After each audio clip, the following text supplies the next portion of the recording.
Hi மக்களே, எல்லாருக்கும் எங்களுடைய வணக்கங்கள். இன்னைக்கு என்ன படம் பார்க்க போறோம்னா, கவின் ஆண்ட்ரியா நடிச்ச நம்ம மாஸ்க் படத்தை பத்தி தான் பார்க்க போறோம். இந்த படத்தோட ஒரு ஒன்லைன் பார்த்தீங்கன்னா, ஒரு அரசியல்வாதி அவர் கட்சியில் பெரிய இடத்துக்கு போகணும்னு நினைக்கிறாரு. அதுக்காக மக்களுக்கு எலெக்ஷனுக்கு முன்னாடி பணம் பட்டுவாடா பண்ண நினைக்கிறாங்க. அதை ஒரு கும்பல் கொள்ளடிச்சிடுறாங்க. இதை ஆண்ட்ரியா மூலியமா அவர் பணம்னு நினைக்கிறாரு. அதை ஒரு கும்பல் கொள்ளடிச்சிட்டு போயிடுறாங்க. அதை யார் கொள்ளடிச்சது, எதுக்காக கொள்ளடிச்சாங்க, அதை கண்டுபிடிக்கிறதுக்காக கவினை ஹையர் பண்றாங்க. கவின் அதை கண்டுபிடிச்சாரா, என்ன நடந்தது அப்படின்றத இந்த படத்தோட ஒரு ஒன்லைனுங்க. இந்த படத்துக்கு பாசிட்டிவ் என்ன சொல்லலாம்னு பார்த்தீங்கன்னா, இந்த படத்தோட டியூரேஷன் சொல்லலாம். ஏன்னா 2 hours மட்டும்தான் இருக்கு. வளவலன்னு இழுக்காம 2 hours படத்தை முடிச்சிட்டாங்க. அது மட்டும் இல்லாமல் பழைய படத்தில் நீங்கள் கவினோட பழைய படம்லாம் நீங்கள் பார்த்தீங்கன்னு வச்சுக்கலாம், டாடாக்கு அப்புறம் அந்த அளவுக்கு பெருசாக நடிச்சதுன்னு பார்த்தீங்கன்னா எந்த படமும் இல்லை. இந்த படத்தில் ரொம்ப சூப்பராக நடிச்சிருக்காரு. நார்மலாக எப்படின்னா ஒரு ஹேக்கர் மாதிரி, ஹேக்கரு டிடெக்டிவ் சொல்லி எல்லாமே பண்ணுறாரு. அதுலேயும் எத்திக்கலாக பண்ணணும்னு சொல்லி நல்லா உண்மையாக இதெல்லாம் சூப்பராக கவினோட சூப்பராக நடிச்சிருக்காரு. ரொம்பவே நல்லா இருந்துச்சு. அது மட்டும் இல்லாமல் இதில் ஒரு குழந்தைக்கு அப்பாவான்ற மாதிரி படத்தில் காட்டுறாங்க. ஆனால் கடைசி வரைக்கும் அந்த பொண்ணோட அம்மா யாரு, அதாவது யாரை கல்யாணம் பண்ணாரு, கவினை கல்யாணம் பண்ணி மேலே அப்பா ஒரு குழந்தை காமிக்கிறாங்கல்ல, அந்த குழந்தை இருக்காங்கன்னா ஒய்ஃப் இருக்கணும்ல, ஒய்ஃபே இல்லை, அதை காமிக்கவே இல்லை. நல்ல வேலை காமிக்கல. காமிச்சிருந்தா அதுக்கு ஒரு சாங் வைக்கணும், அதுக்கு ஒரு ஸ்டோரி வைக்கணும், அதெல்லாம் பண்ணவே இல்லை. பண்ணாம அந்த சீன் தவிர்த்தது நல்லதா இருந்துச்சு.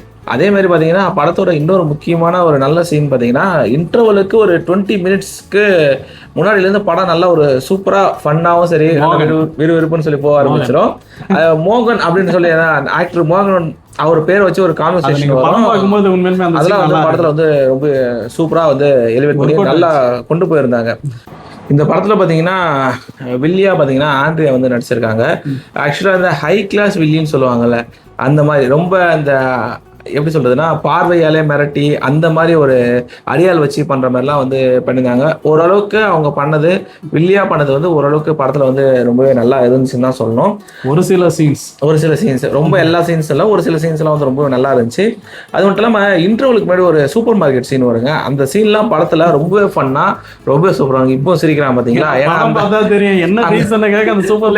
அந்த சீன்லாம் ரொம்ப அட்டகாசமா இருந்துச்சு. அந்த படத்துல பாசிட்டிவ் பாத்தீங்கன்னா அதை எடுத்துக்கலாம். இன்னொன்னு பாத்தீங்கன்னா அந்த படத்துல சார்லியுமே ஒரு சூப்பரான கேரக்டர் நல்லா நடிச்சிருந்தாங்க. அது மட்டும் இல்லாம செகண்ட் ஹாஃப்ல, அதாவது ஃபர்ஸ்ட் ஹாஃபை கம்பேர் பண்ணும்போது செகண்ட் ஹாஃப் தாங்க ரொம்பவே எனக்கு தெரிஞ்சு. ஆக்சுவலி 2 hours படம் தான். அதுல எங்களுக்கு செகண்ட் ஹாஃப் ரொம்ப அப்படியே டைம் போனதே தெரியல. அந்த அளவுக்கு கடன்னு போனது, அந்த அளவுக்கு இருந்துச்சு செகண்ட் ஹாஃப். ஸோ ஆனால் இந்த படத்துல மெயின் கான்செப்ட் மாஸ்க் தான். அந்த மாஸ்கை வச்சு இது பண்றதுலாம் படத்துல அந்த மாஸ்க் எதனால வருதுன்றது நல்லாவே பண்ணியிருந்தாங்க. அது வரைக்கும் சூப்பராக இருந்துச்சு படம். இந்த படத்துல நீங்க முக்கியமா இந்த படம் பாக்குறதுக்கு பாருங்கன்னு நான் ஏன் சொல்றேன்னா, கிளைமேக்ஸ்ல ஒரு ட்விஸ்ட் வரும். ஒரு லாஸ்ட் ஒரு கிளைமேக்ஸ்ல ஒரு 15-20 minutes அந்த ட்விஸ்ட்ல உங்களுக்கு ஹீரோ யாருன்றதே கன்ஃபியூஷன் ஆகும். ஆமா, ஏன்னா அப்படி இருக்கும் சீன். கண்டிப்பா அது நல்ல ட்விஸ்ட் தான். நான் காமனா அந்த நவம்பர் என்ன சொல்றது, எதிர்பார்க்காத ட்விஸ்ட் மாதிரி இருக்கும். அதனால கெஸ்ட் ரோல் அதெல்லாம் யாரும் எதிர்பார்க்கல கிடையாது. கெஸ்ட் ரோல் நல்லா சூப்பரா இருக்க கேரக்டர் தான், பட் வேற மாதிரி அது பண்ணிருப்பாங்க. நல்லா இருக்கும் அந்த சீன். ரொம்ப நல்லா அந்த கிளைமேக்ஸ் ரொம்ப சூப்பராக பண்ணியிருந்தாங்க. ஹீரோயின் சொல்லி வச்சு பெருசா ஒன்றும் கிடையாது படத்துல. ஸோ ஹீரோயின் இல்லாத டியூரேஷன் ரொம்ப கம்மி. ஹீரோயினா அந்த அஃபேர் வராங்களே, அவங்க மட்டும்தான் ஒரு ஹீரோயினா காமிச்சாங்க.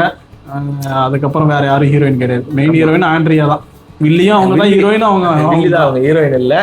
இதுல ஆண்ட்ரியோட ரோல் என்ன பாத்தீங்கன்னா, அவங்க ஒரு சமூக சேவைக்கு மாதிரி ஃபர்ஸ்ட் இதுல காட்டுறாங்க. பட் ஆனா இந்த ரோல் படத்துல அவங்க ஒரு செக்ஸ் ஒர்க்கர்ஸ் அந்த மாதிரி ஒரு ரோல் தான் அவங்க பண்ணிட்டு இருக்காங்க. ஆண்ட்ரியாவுக்கும் கவினுக்கும் ஒரு கான்வர்சேஷன் ரொம்ப சூப்பரா இருந்துச்சு. இதெல்லாம் செகண்ட் ஹாஃப்ல வரும். ரொம்ப நல்லா இருந்துச்சு அந்த சீன்லாம். எனக்கு தெரிஞ்சு ரொம்ப சூப்பரான நல்லா பண்ணியிருந்தாங்க. ஆண்ட்ரியாவுக்கும் கவினுக்குள்ளான காம்பினேஷன் சீன்ஸ் ரொம்ப நல்லா பண்ணியிருந்தாங்க. இந்த படத்தோட நெகட்டிவ்ஸ்ன்னு பார்த்தீங்கன்னா, ஃபர்ஸ்ட் ஹாஃப் தான் நான் நெகட்டிவ்னு சொல்லுவேன். ஏன்னா ஃபர்ஸ்ட் ஒரு 30 minutes படம் எங்கெங்கேயோ போகுது. அதாவது இதில் கவின் டிடெக்டிவ்ன்ற மாதிரி காட்டுறாங்க. ஸோ எத்திக்கலா அவர் டிரெக்ட் பண்ணி கண்டுபிடிக்கிற மாதிரி சொல்றாரு. ஆனா பிளாக்மெயில் பண்ணி சம்பாதிக்கிறாரு. ஒரு சில சீன்ஸ் எல்லாம் எதுக்கு அந்த சீன்ஸ் எனக்கு தெரியல. ஆக்சுவலா ஃபர்ஸ்ட் ஒரு 30 minutes இந்த படத்தை நீங்க பொறுத்துக்கிட்டீங்கன்னு வச்சுங்களேன், எனக்கு தெரிஞ்சு இந்த படம் ரொம்பவே நல்லா இருக்கும். நெகட்டிவ்ல ஃபர்ஸ்ட் நான் சொல்றது அதுதான். கொடுத்துக்கிட்டீங்களா, இன்னும் பண்ணிருக்கலாம். நான் ஃபர்ஸ்ட் ஹாஃப்ல நல்லா பண்ணிருக்கலாம். பட் ஆனா அவ்வளவு ஒன்றும் பெருசா ஒன்றும் இல்ல. சாங்கும் வருது அதுல, தேவையில்லாம ஒரு சாங் தெரியல. அது ஒரு மாதிரி அதாவது சாங் வைக்கணும்ன்றதுக்காக வச்ச மாதிரி இருந்துச்சு தவிர வேற எதுவுமே தேவைப்படல அந்த சீனுக்குலாம். ஏன் சொல்றேன்னா ஃபர்ஸ்ட் ஹாஃப்ல வந்து 1 மணி நேரம் தான் இன்டர்வல், 1 மணி நேரத்துல விட்டுறாங்க. ஆனா ஃபர்ஸ்ட் ஹாஃப் ரொம்ப நேரம் போன மாதிரி இருந்துச்சு. ரொம்ப ஃபர்ஸ்ட் இன்டர்வல் ரொம்ப நேரமா படம் போயிட்டு இருக்கே அப்படின்ற மாதிரி இருக்கு. இன்டர்வலுக்கு ஒரு 20 மினிட்ஸ் முன்னாடி 15 மினிட்ஸ் இன்டர்வலுக்கு முன்னாடி அப்பதான் வந்து படம் வந்து சூப்பரா நல்ல விறுவிறுப்பா ஸ்டார்ட் ஆகி ரொம்ப நல்ல ஆல்ரெடி சொல்லியிருந்தோம் அந்த மோகன்ற சீன் அங்க ஸ்டார்ட் ஆகும். அங்க தான் படமும் நல்லா ஆகும், ஒரு டேக் அப் ஆகும். ஃபர்ஸ்ட் ஒரு 1/2 மணி நேரம் இந்த படத்துல அன்வான்ட் தாங்க நிறைய சீன்ஸ், எதுக்கு என்னன்னு ஒண்ணுமே தெரியல அந்த அளவுக்கு. அதனாலதான் அதை நெகட்டிவ்ன்ற மாதிரி சொல்லிட்டு இருக்கோம். அதே மாதிரி வந்து இந்த படத்துல வந்து கொள்ளடிக்கிற மாதிரி சீன் வரும். அந்த சீன் அவ்வளோ கோடி பணத்தை அசால்ட்டா வந்து கொள்ளடிச்சுட்டு போயிடுறாங்க. கொள்ளடிச்சுட்டு எந்த எவிடன்ஸுமே கிடைக்காத மாதிரி காமிப்பாங்க. ஒரு டிடெக்டிவ்ஸ் வச்சு தான் கண்டுபிடிக்கிற மாதிரி அவங்க சொல்றாங்க. பல வருஷமா பிளான் போட்டேன்னு சொல்லிட்டு எப்படி அந்த பிளான் போட்டு எக்ஸிக்யூட் பண்ணாங்க, சாரி எக்ஸிக்யூட் பையனுக்கு ஆமா எப்படி அதை வந்து அவங்க நடத்தி காட்டினாங்க, இதெல்லாம் நாங்க பண்ணி இப்படிதான் வந்தோம்னு சொல்லிட்டு அதோட டீடைல் வந்து படத்துல வந்து எதுவுமே இல்ல. ஈஸியா வந்தாங்க, பிளான் பண்ணி பண்ணோம் அப்படின்ற மாதிரி அப்படின்னு பேசி முடிச்சிட்டாங்க. ஆமா வேற எதுவும் பண்ணல. ஆமா நெகட்டிவ்னு பாத்தீங்கன்னா இதுதான் இருந்துச்சு படத்துல. ஆனா அதுவே பெருசா தெரிஞ்சுக்கல அது. ஏன்னா செகண்ட் ஹாஃப்ல நிறைய காமெடி எல்லாம் ஃபர்ஸ்ட் 30 மினிட்ஸ் தவிர இந்த படம் ஃபர்ஸ்ட் 30 மினிட்ஸ் நீங்க கட் பண்ணி போட்டாலும் இந்த படத்துக்கு எந்த பாதிப்புமே இருக்காது. செகண்ட் ஹாஃப்லயே நிறைய லாக் இருக்கு, ஆனா நிறைய சீன்லாம் நல்லா இருக்கு. நல்லா இருந்துச்சு. அதனால செகண்ட் ஹாஃப் ஃபுல்லா உங்களுக்கு அந்த போர் எல்லாம் தெரியாது, நல்லா சூப்பராவே போயிருக்கும். அதனால ஆமா படத்துல வந்து இந்த சார்லிக்கு கொடுத்த டைலாக்ஸ் எல்லாமே படத்துல வந்து ரொம்ப சூப்பரா இருந்துச்சு.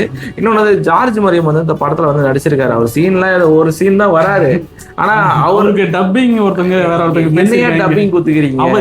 தமிழ்நாடு தெரியும் அவர் வாய்ஸ் இதான்னு, அவருக்கு வேற ஒரு வாய்ஸை போட்டு வச்சிருக்காங்க. டப்பிங் யாரு கொடுத்தாங்கன்னே தெரியல. சுத்தமா அந்த டப்பிங்கே நல்லாவே இல்ல. நமக்கே தெரியுது சென்டிமெண்டான சீன் ஒண்ணு வரும், அது அவர் வாய்ஸ்ல போட்டு உண்மையுமே சூப்பரமா வந்திருக்கும். வேற ஒருத்தவங்க பேச வச்சு சென்டிமெண்ட்லாம் ஒன்னும் பெருசா ஒன்னும் கனெக்ட் ஆகல. ஒருவேளை ஜார்ஜ் மரியான் பேசியிருந்தா நல்லா இருந்திருக்கும்.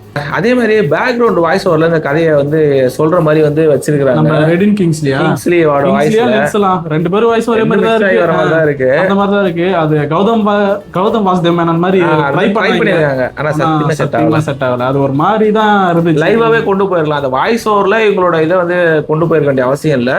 ஸோ அதை நார்மலாவே அவங்க நல்லா வந்து கொண்டு போயிருக்கலாம். எதுக்கு அது தேவையில்லாம ஒரு வாய்ஸ் ஓவர்ல அதை வந்து சொன்னாங்கன்னா கணீர்னு வேற காது கிஞ்சிச்சுங்க. ஆமா அந்த வாய்ஸ் ஓவர் வரப்போ ரொம்ப சவுண்ட் வந்துச்சா, இன்னும் சொல்ல சவுண்ட் சிஸ்டம் ஏதாவது பிரச்சனையான்னு தெரியலப்பா. தியேட்டர்ல வந்து எங்களுக்கு ஒரு மாதிரி ரொம்ப லவுடடா இருந்துச்சு. ஆமா ஓவரால் சொன்ன போனா ஒரு நல்ல படம் தான். ஃபர்ஸ்ட் 30 மினிட்ஸ் வந்து கொஞ்சம் பொறுத்துக்குங்க. அப்படி பொறுத்துக்கிட்டீங்கன்னா இது ஒரு நல்ல படமே போயிடும். நல்ல ஒரு மிடில் கிளாஸ் அப்படின்ற மாதிரி இந்த படத்தோட ஒரு கான்செப்ட் இருக்கு. படத்துல கிளைமேக்ஸ்ல தெரியும் உங்களுக்கு. ஒரு செகண்ட் ஹாஃப்லயே தெரிஞ்சிடும். ஸோ இந்த படத்தை மறக்காம டைம் இருந்ததுன்னா தியேட்டர்ல போய் பாருங்க. மொக்க படம் இல்லை, இன்னும் நல்லா பண்ணிருக்கலான்றதுதான் எங்களோட ஆதங்கம். இந்த படத்துக்கு எங்களோட ரேட்டிங் பாத்தீங்கன்னா 5க்கு 3 தரும். அவ்வளவுதாங்க. ரொம்ப நன்றிங்க.